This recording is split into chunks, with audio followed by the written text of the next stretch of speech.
morning, students. Today let us start role of antacid in gastric problems.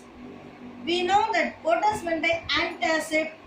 Here antacid in the sense acting against acidity. That is the meaning for that antacid. Clear? So antacids generally contains medicines which is used to cure heartburn as well as acidity. So to cure acidity we are using Tygine, Gelusil, no? That is called as antacid. In the Tygine, Gelusil only antacids are present.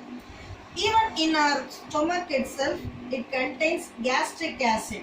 That gastric acid is a kind of digestive fluid and it contains hydrochloric acid.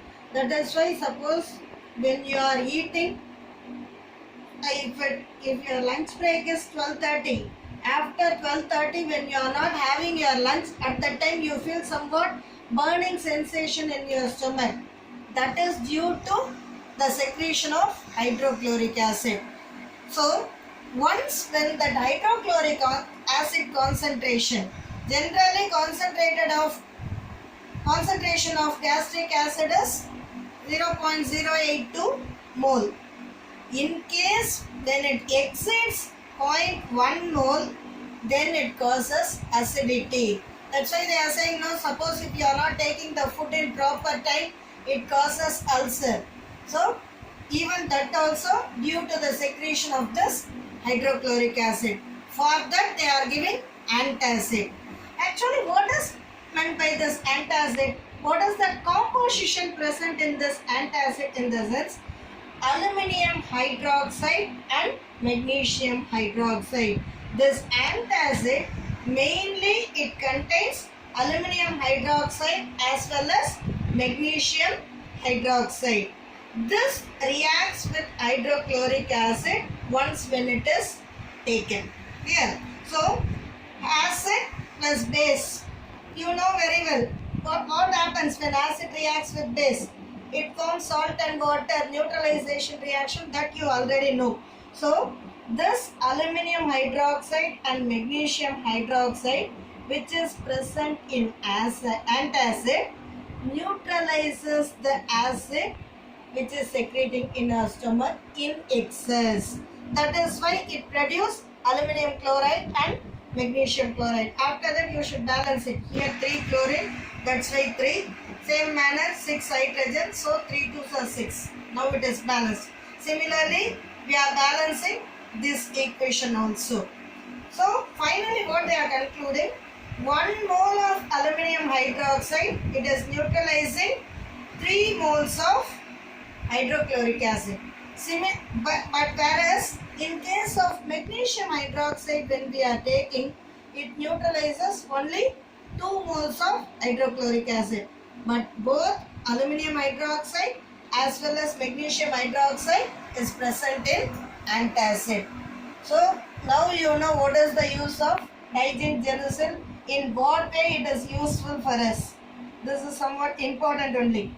Next it is Avogadro number. This you already studied in 10th itself. Again it is like recalling. Avogadro number, what we are saying? The total number of entities, it is given in your book. The total number of entities. That entities means what?